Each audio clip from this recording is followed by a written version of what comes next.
우리 성도님들 혹시 CPR이 무엇인지 아시나요?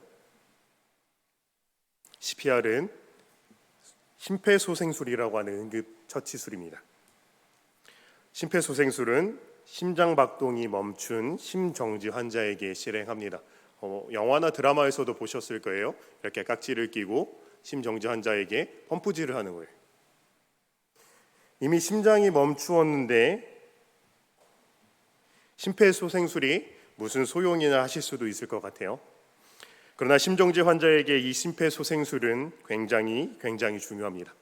심장 박동이 멈추게 되면 산소가 몸과 뇌로 전달되는 것이 멈추게 됩니다. 혈액이 산소를 옮기는데 혈액이 돌지 않기 때문에, 그렇게 산소가 몸과 뇌로 전달되는 것이 멈추는 심정지 후 4분에서 6분 정도면 뇌세포가 손상되기 시작한다고 해요. 뇌세포가 손상되기 시작하면 온몸의 기능이 정지되는 것이 시작되는 겁니다. 그렇게 10분 이상 심정지 상태가 지속되면 대부분이 회복이 어렵고 기적적으로 살아나더라도 심각한 뇌 손상을 겪게 된다고 합니다.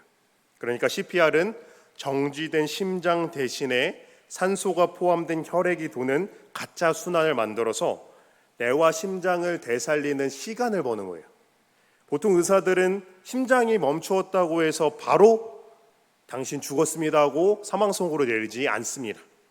심정지가 온 환자에게 심폐소생술과 전기 충격 등을 실시한 이후에 그럼에도 불구하고 소생이 되지 않는 경우에 그때 사망 선고를 내립니다.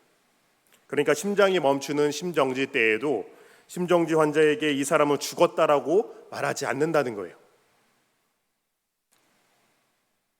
심정지인 사람에게도 그 사람의 심장과 뇌를 살리고자 가짜 순환을 만드는 심폐소생술을 하는 이유는 심장이 멈췄음에도 불구하고 아직까지도 살 수 있다는 희망과 소망이 있기 때문입니다. 그러나 심폐소생술을 했음에도 불구하고 끝내 소생되어지지 않는 그런 사람들에게는 의사가 사망 선고를 내리고 이 사람은 죽었다라고 선언합니다.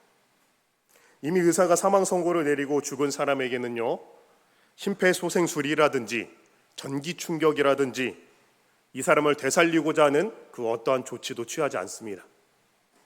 왜냐하면 이미 죽었기 때문입니다.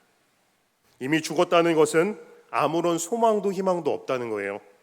그 무엇으로도 다시 되돌이킬 수 없는 상황에 이르렀다는 겁니다. 그런 사람에게는 무엇을 하더라도 다시 되살아날 수 없다는 것을 알기 때문에 그 어떠한 조치도 그 어떠한 시도도 하지 않는 겁니다.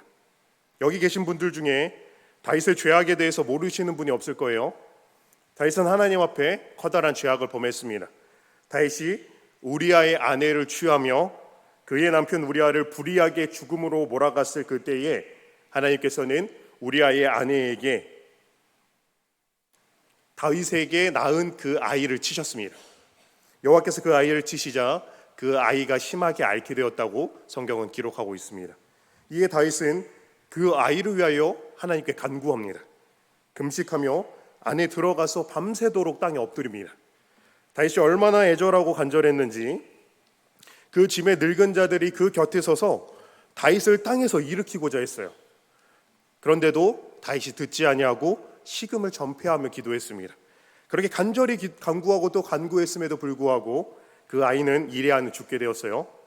다윗의 신하들은 다윗에게 그 아이가 죽었다는 사실을 말하기를 주저했습니다. 왜냐하면 그 아이가 살아있을 적에 식음을 전폐하기까지 하며 다윗이 얼마나 간절하게 간구하고 또 간구했습니까?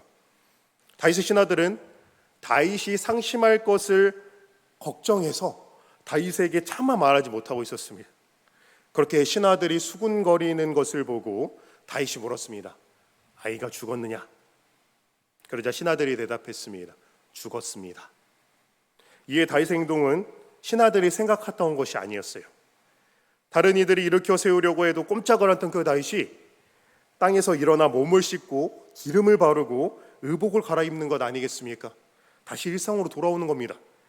그리고 아무 일도 없었다는 듯이 여호와의 전에 들어가서 경배하고 왕궁으로 돌아와 음식을 차리게 하고 또 식사도 하는 것 아니겠습니까?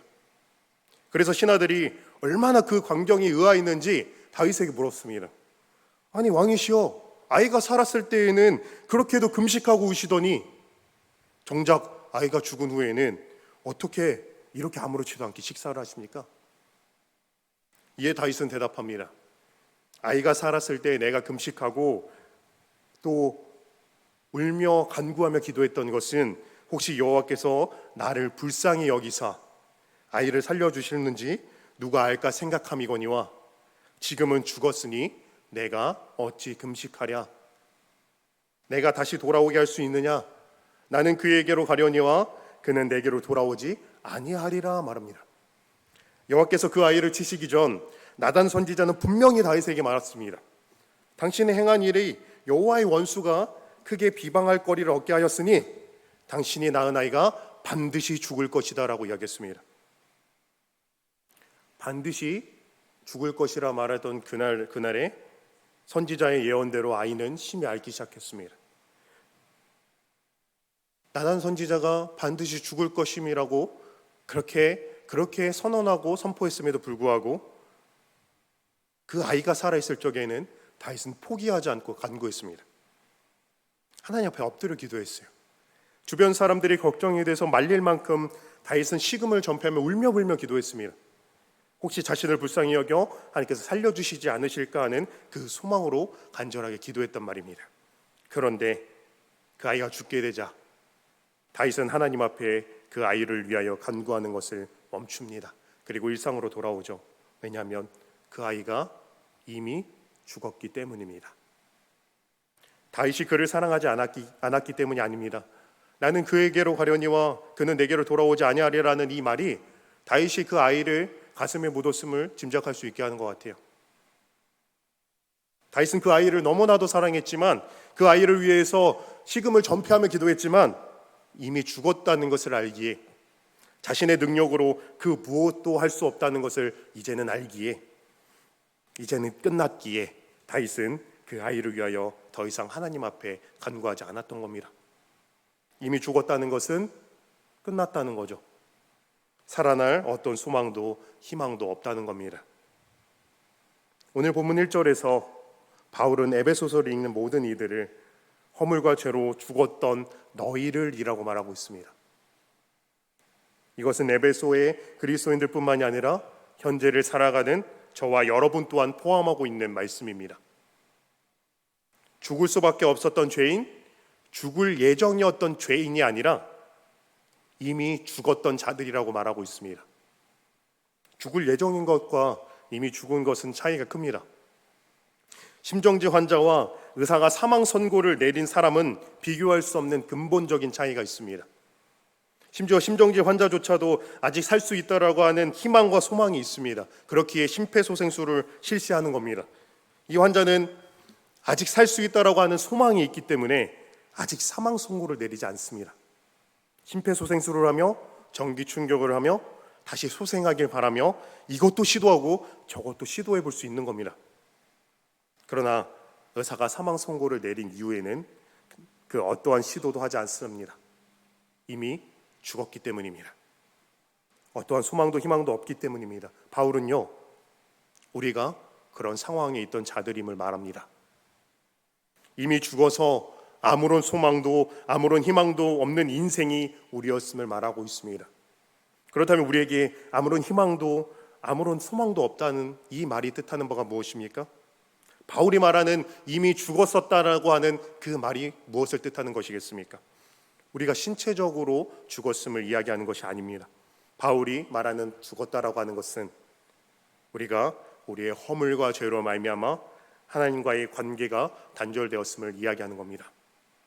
신체적인 죽음보다 더 두려운 영원한 죽음을 이야기하고 있습니다. 여러분, 하나님과의 관계가 단절되었다는 이 말을 들으셨을 적에 어떤 생각이 드시나요? 두려우신가요? 아니면 별 다른 생각이 들지 않으신가요? 우리는 하나님과의 관계에 대해서 진지하게 생각해 보아야만 합니다. 우리는 하나님과의 관계를 막연하게만 생각하곤 합니다. 하나님과 관계가 끊어진다는 것이 얼마나 두려운 것인지, 얼마나 무서운 것인지, 얼마나 감당 못할 일인지를 우리는 뼛속 깊이 생각해 보아야만 합니다. 그래야 오늘 에베소서에서 바울이 말하고 있는 그가 죽었던 너희를 살리셨도다는 이 말씀이 우리에게 얼마나 감당 못할 은혜인지를 조금이나마 느껴볼 수 있기 때문입니다. 우리 인생 마지막에 하나님의 심판대에 섰을 때에 만약에 하나님께서 난 너를 알지 못한다, 난 너 같은 거 알지 몰라, 그렇게 말씀하신다면 어떨 것 같으신가요? 심판대에 서서 하나님의 심판의 무게를 오롯이 우리가 감당해야만 한다면 어떨 것 같으신가요? 그런 무게를 감당해야만 했던 우리를 예수 그리스도께서 대신 그 무게를 짊어지셨다는 겁니다. 오직 은혜로, 오직 사랑으로 허물과 죄로 죽었던 우리를 대신해서 그 죄의 무게를 짊어지셨습니다. 우리의 죄 때문에 하나님과의 관계가 깨어졌습니다. 우리의 탐욕으로 말미암아 하나님의 말씀을 어김으로 하나님과의 관계가 끊어졌습니다. 그런데 죄를 지은 우리 스스로 그 무게를 짊어진 것이 아니라 어린 양 예수 그리스도께서 우리 대신 그 죄의 무게를 짊어주셨습니다. 왜냐하면 우리 스스로는 그 죄의 무게를 감당할 수 없음을 너무도 잘 아셨기 때문입니다. 당신이 사랑하시는 자녀들이 도무지 감당할 수 없음을 너무나도 잘 아셨기 때문에 어린 양 예수 그리스도께서 그 죄의 값을 대신 치러 주셨습니다. 세상 그 누구도 그 죄값을 치를 수가 없었습니다. 그 누구도 끊어진 하나님과의 관계를 스스로 이을 수 없었습니다. 그 누구도 죽었던 가운데서 다시 살아날 수 없었습니다. 오직 예수님만이 그 죄값을 치르실 수 있었습니다. 오직 예수님만이 끊어진 그 관계를 다시 이으실 수 있었습니다. 오직 예수님 안에서만 우리가 새 생명을 얻게 될 수 있었습니다. 그러나 예수님께서 이것을 하실 수 있으시다 하셔서 그것을 해야만 하셨던 것은 아니었습니다. 예수님께서 스스로 낮아지시사 이 땅에 오신다는 선택을 하실 것이 아니었습니다. 낮아지심으로 이 땅에 오셔서 갖은 핍박과 매질을 당하시며 십자가에 달리실 일은 더더욱이 아니었습니다. 그럼에도 불구하고 우리를 사랑하시사 우리의 죄를 대신 짊어지시기 위하여 이 땅에 오셨고 하나님 아버지의 거룩하신 말씀에 따라 십자가에 달리심으로 우리의 죄가 사함을 받았고 죽었던 우리가 새 생명을 얻게 되었습니다. 오늘 본문은 우리에게 그것을 말씀하고 있습니다. 스스로 아무것도 할 수 없고 그 누구도 소생시킬 수 없는 아무런 소망이 없는 죽은 자들이었습니다. 그러나 놀라우신 사랑으로, 놀라우신 권능으로 주님께서 너희를 살리셨다는 겁니다. 에베소서를 읽는 이들에게 그것을 이야기하고 있는 겁니다. 그리고 이어서 말하는 것은 너희가 죽었던 때에, 즉 그리스도에게로 나아오기 이전에 너희가 어떤 이들이었는지를 다시금 떠올리게 하고 있습니다. 바울은 이를 세 가지로 이야기하고 있습니다. 첫째는 죽었던 너희는 이 세상 풍습을 따라갔다, 그 풍습을 따라 살아갔다라고 말하고 있습니다. 소위 말하는 저 사람도 하는데요 라는 겁니다. 세상이 용납하는 비도덕적인 생활 방식 등을 이야기하는 겁니다. 때로는 불법을 저질러도 걸리지만 않으면 된다라는 그런 생각을 가지는 사람들이 많죠. 때로는 불법까지는 아니라서 법의 심판을 받는 것까지는 아니지만 누구에게나 떳떳하게 말하기는 그런 것들을 저지르기도 합니다. 두 번째는 공중의 권세 잡은 자를 따라 살아갔다고 말하고 있습니다. 여기서 말하는 공중의 권세 잡은 자가 누구인가요? 바로 사탄입니다. 어떻게 보면 당연하죠. 왜냐하면 하나님과의 관계가 멀어진 사람들은 사탄에게 걸려 넘어지기 쉽기 때문입니다. 그들은 사탄을 쫓아 살아가며 하나님께 적극적으로 불순종하며 하나님께 끝없이 반역하고 적대하며 살아갑니다. 그것이 참으로 두려운 일임에도 사탄을 쫓아 살아가는 사람들은 그것을 깨닫지 못해요. 숲속에 있으면 숲의 전체적인 모습을 알 수 없듯이 그 속에 있으면, 사탄 안에서 거하고 있으면 잘못된 것도 잘못된 것이라고 제대로 판단하지 못하게 되기 때문입니다. 마지막으로 바울은 육체의 욕심을 따라 사는데 사로잡힌 자들이었다라고 말하고 있습니다. 하나님과 관계가 깨어진 자들이기에 하나님을 향하여 시선을 올려다볼 수가 없는 겁니다. 하나님을 섬기며 하나님을 주인으로서 섬기며 나아가는 자들과는 완전히 다른 삶, 아니 틀린 삶을 살아가는 겁니다. 하나님보다 자신이 우선이며 맹목적인 욕구에 따라 살아가는 삶을 살아가는 겁니다. 이것이 바울이 말하는 아무런 소망도 없는 죽은 인생들의 특징입니다. 이어서 바울은 전에는 우리도라며 운을 띄우고 있어요. 3절에서 앞서 여기에서 이야기한 너희는 이라고 칭한 자들은 이방인들입니다. 그리고 지금 여기서 말하는 우리도는 3절에서의 우리도는 유대인들을 말합니다. 그런데 바울이 말하는 것은 이방인이나 유대인이나 다를 바가 없어요. 똑같이 육체의 욕심에 따라 살아가고 육체와 마음이 원하는 것을 하며 다른 이들과 같이 본질상 진노의 자녀였다고 말하고 있습니다. 그러니까 너희와 우리는 동일하게 모두 과거에 하나님 앞에서 죽은 존재였고 똑같이 하나님의 진노의 대상이었다는 겁니다. 이어서 4절을 보게 되면요, 개역개정에서는 안 나와요. 개역개정에서는 안 나오는데 원본에는요, 이 4절 맨 앞에 그러나가 포함되어져 있습니다. 그러니까 너희와 우리 모두 과거에 하나님 앞에서 죽은 존재였고 똑같이 하나님의 진노의 대상이었다. 그러나 긍휼이 풍성하신 하나님이 우리를 사랑하신 그 큰 사랑을 인하여 허물로 죽은 우리를 그리스도와 함께 살리셨다라고 말하고 있는 겁니다. 완전히 반전이 일어났죠. 아무런 소망도 없는 인생, 그 어떠한 시도조차도 할 수 없는 인생, 완전히 끝나버린 인생, 어떻게 해볼 것 없이 아무런 소망도 없는 그런 인생이었습니다.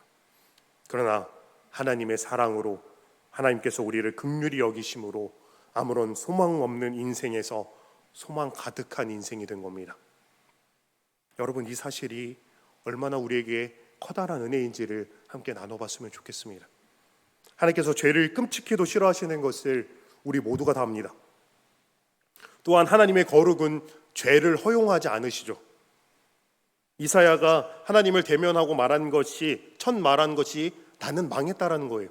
이것을 직역하면 나는 끝장났다라는 겁니다. 이사야가 이렇게 이야기한 이유가 무엇일까요? 구약 성경은요, 하나님의 거룩하심은 죄악을 삼키는 불과 같다라고 이야기하고 있습니다. 부패한 인간이 그 앞에 설 수조차 없다고 말하고 있는 거예요. 그렇게 하나님을 본 사람은 그 누구도 살 수 없다고 출애굽기와 사사기는 기록하고 있습니다. 이사야가 환상 속에서 하나님을 대면했기에 실제로는 죽지 않았지만 의식 속에서는 자기가 벌써 죽은 것처럼 그렇게 느꼈던 겁니다. 그만큼 하나님의 거룩하심은 우리의 죄악을 허용하지 않으시고 죄악을 삼키는 불과 같이 그 죄악과 함께하는 것을 허용하지 않으시는 분이 바로 하나님이십니다. 그런데 그런 하나님께서 우리를 긍휼히 여기셨다는 겁니다. 여러분, 이게 이해가 되어지십니까? 1절에서 3절 내내 죄악된 우리의 특징이 무엇인지를 말해주었습니다. 허물과 죄로 죽었던 우리는 끊임없이 죄를 짓고 죄 속에 빠져 사는 사람들입니다. 세상의 풍조를 따라 살아가고 사탄을 쫓아 살아가고 욕심을 따라 살아가고 육체의 마음이 원하는 것을 따라 끊임없이 죄를 짓는 것이 우리의 모습입니다. 그런데 하나님께서, 거룩하신 하나님께서 그런 우리를 긍휼히 여기신다는 겁니다. 죄를 미워하시며 죄와 공존하실 수 없는 그분이 죄인인 우리를 긍휼히 여기셔서 당신의 아들이 대신 죽음으로 죄값을 치르게 하심으로 우리를 구원하셨다는 겁니다. 죄는 미워하시지만 죄인인 우리는 긍휼히 여기셨다는 거예요. 이게 이해가 되어지십니까? 여기서 말하는 긍휼이 무엇일까요? 긍휼을 간단히 이야기하면 불쌍히 여기다 정도를 이야기할 수 있습니다. 그런데 이것은 긍휼이 갖는 복합적인 의미를 포함하기는 참으로 부족한 해석입니다. 왜냐하면 불쌍히 여기는 것도 여러 가지 상황이 있고 또 불쌍히 여기는 정도가 다 다르기 때문이에요. 예를 몇 가지 들어보자면 우리가 지나가면서 처음 보는 길을 잃은 어린아이를 보는 불쌍함이 있을 수 있습니다. 또 날이 더운 현장에서 힘들게 일하고 있는 사람들을 보며 생각하는 불쌍함이 있을 수 있어요. 또 동네에 떠돌아다니는 개를 보면서 불쌍히 여기는 마음이 들 수도 있습니다. 다 똑같이 불쌍히 여긴다라고 말은 하지만 그 정도의 차이, 느낌의 차이는 분명합니다. 그렇게 하나님이 긍휼히 여기신다고 할 때에 단순히 불쌍히 여긴다라고 한다면 긍휼이라는 단어의 느낌을 피부로 와닿기 어렵습니다. 그렇다면 이 단어를 어떻게 해석하면 조금 더 이 긍휼이라는 단어를 더 피부에 와닿게 해석할 수 있을까요? 이 긍휼이라는 단어는 히브리어로 라하밈이라는 단어입니다. 이 라하밈이라는 단어는 라함이라는 단어에서 파생되어졌습니다. 라함이라는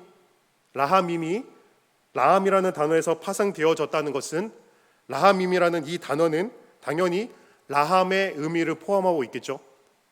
파생 단어가 무엇인지 예를 들면 사랑이라는 단어에다가 뒤에 전미사 스럽다가 붙으면 사랑스럽다라는 사랑의 파생 단어가 됩니다. 그런데 사랑스럽다는 사랑의 의미를 포함하는 사랑스럽다라는 의미가 되죠. 여전히 사랑스럽다라는 파생 단어가 되었어도 여전히 그 말에는 사랑이라는 뜻이 포함되어져 있다는 거예요. 긍휼의 원어인 히브리어 라함임이라는 단어가 히브리어 라함에서 파생되어졌기 때문에 당연스럽게 라함임은 라함의 뜻을 포함하고 있다는 것입니다. 그렇다면 이 라함은 무슨 뜻일까요? 라함은 무슨 뜻인 것 같으신가요? 라함은 어머니의 자궁을 뜻합니다. 여러분, 긍휼은요 단순하게 불쌍히 여긴다라는 뜻으로 해석하면 그 뜻을 온전히 받아들이기가 어렵습니다. 긍휼은요 생판 알지도 못하는 사람이 길을 잃어 헤매고 있을 적에 불쌍한다고 말하는 그런 종류의 불쌍히 여김이 아니기 때문이에요. 긍휼이 뜻하는 불쌍히 여긴다의 뜻에 내포하고 있는 그 불쌍히 여김은 어머니가 자궁에서 자식을 품듯이 생각한다는 거예요.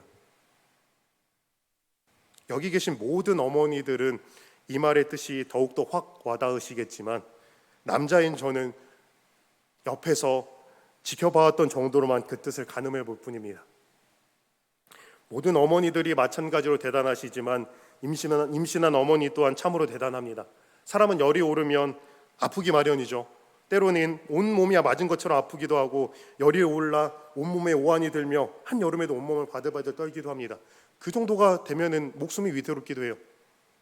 스스로 열이 내려가면 좋겠지만 그렇지 않으면 열이 내리는 약을 먹어야만 합니다. 스스로 체온을 조절할 수 없으니 약을 통해서 체온을 조절하고자 함입니다. 그래서 대부분의 사람들은 열이 많이 올라 너무 힘들어지기 전에 약을 먹어서 체온을 조절하죠. 그런데 아이를 임신한 어머니들은 그렇게 하지 않습니다. 왜냐하면 이 약을 먹으면 혹시라도 아이에게 안 좋은 영향을 미치게 될 것 같기 때문입니다. 그래서 아무리 몸이 아파도 온몸이 바들바들 떨려도 약을 먹지 않으려고 하는 겁니다. 그러니까 임신한 어머니들은 자기의 몸보다 아이를 더 생각하는 겁니다. 그렇게 애지중지하며 몸을 관리하며 아이가 태어났어요. 그런데 아이가 혹시나 비염이라도 있거나 조금이라도 건강하지 않은 모습을 보면 모든 어머니들이 하나같이 하는 말이 있어요.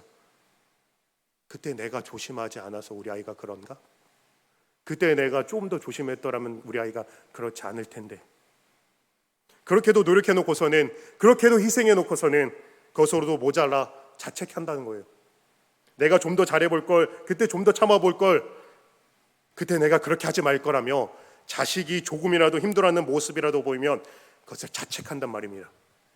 이것이 하나님이 우리를 보시며 하시는 긍휼히 여기심입니다. 이마저도 하나님께서 우리를 어떻게 생각하시는지 표현할 수 있는 단어를 사용한 것이지, 하나님께서 우리를 생각하시는 긍휼하심은 우리가 상상할 수조차 없음을 우리는 생각해 보아야만 할 것입니다. 하나님 아버지께서 이렇게까지 우리를 긍휼히 여기시사 허물과 죄로 죽었던 우리를 살리셨습니다. 죄와 공존하실 수 없는 분께서, 죄를 미워하시는 분께서, 죄를 그렇게도 끔찍하게 여기시는 분께서 우리를 향한 한량없는 사랑으로 우리를 긍휼히 여기시기로 작정하셨습니다. 이미 죽어서 아무런 소망도 없는 인생을 위해 스스로 아무것도 할 수 없고 심지어 어떤 시도조차 할 수 없고, 아니 할 수 있는 것이 없어 할 필요가 없는 상태인 정말로 아무런 소망도 없는 이미 죽었던 우리를 위해 자신의 사랑하는 아들을 이 땅에 죽임을 당하게 하시기 위해서 보내셨습니다. 우리는 스스로 죄를 지었습니다. 바울은 허물과 죄로 죽었던 상태의 너희는 이 세상 풍조를 따르고 공중의 권세 잡을 자를 따랐고 불순종의 아들들 가운데서 역사하는 영이라 말하였지만 정말로 그것이 그리스도를 만나기 이전에 과거의 이야기인지는 우리가 생각해 보아야 할 것입니다. 우리는 여전히 우리의 육체의 욕심에 따라 살아가고 있지는 않으십니까? 여전히 육체와 마음에 원하는 것을 따라 살아가는 것이 우리의 모습이지 않습니까? 이제는 나 자신에게는 그렇게 큰 욕심은 없다 하더라도 내 자녀는 그 뜻대로 잘 되었으면 좋겠고 내 손주는 그 뜻대로 잘 되었으면 하지는 않으십니까? 그것 자체가 잘못되었다고 말씀드리는 것이 아닙니다. 자녀가 잘 되기를 바라고 손주가 잘 되기를 바라지 않는 조부모님, 부모님이 세상에 어디 있겠어요? 그런데 거기에만 빠져 정작 중요한 것을 놓친다면 그것은 문제가 되지 않겠습니까? 하나님보다 그것이 우선시 된다면 그것은 반드시 문제가 되는 겁니다. 왜냐하면 우리에게 하나님 외에는 그 어떠한 것도 소망이 될 수 없기 때문이에요. 하나님만이 우리의 소망이기 때문입니다. 단 하나의 소망을 놓치고 헛된 것을 쫓아 살아간다면 그것만큼 허망한 인생이 어디 있겠습니까? 우리 하나님보다 중요하다고 여기지는 것이 생겨날 때마다 오늘 말씀을 떠올릴 수 있는 은혜가 있기를 소망합니다. 하나님 아버지께서 우리를 긍휼히 여기심으로 허물과 죄로 죽었던 우리를 살리셨습니다. 하나님이 죽었던 우리를 그 사랑으로 그 은혜로 긍휼히 여기심으로 이미 살리셨는데 우리가 무엇이 두렵겠습니까? 무엇이 걱정되겠습니까? 전능하신 하나님께서 우리를 긍휼히 여기시겠다고 작정하셨습니다. 우리는 이미 영원히 변하지 않을 유일한 소망을 가지고 있는데 그 무엇이 우리를 좌절시킬 수 있겠습니까? 절대로 그럴 수 없습니다. 하나님의 긍휼하심을 입은 자들은, 하나님의 은혜를 입은 자들은 좌절하지 않습니다. 하나님 나라를 소유한 자들이기 때문입니다. 우리의 인생이, 자녀들의 인생이, 손주들의 인생이 좀처럼 우리가 원하는 대로 되지 않는다 할지라도 실패한 인생이 아닙니다. 그것은 우리에게 좌절할 이유가 되지 못합니다. 왜냐하면 죽었던 우리를 그가 살리셨기 때문입니다. 그렇게 우리는 오늘도 하나님 안에서 평안합니다. 그렇게 우리는 오늘도 하나님 안에서 진정한 기쁨을 누릴 수 있습니다. 그렇기에 오늘도 두려움과 걱정이 아니라 하나님 나라를 향한 소망과 희망으로 살아갑니다.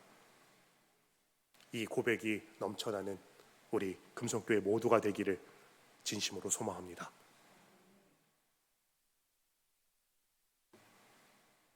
기도하겠습니다.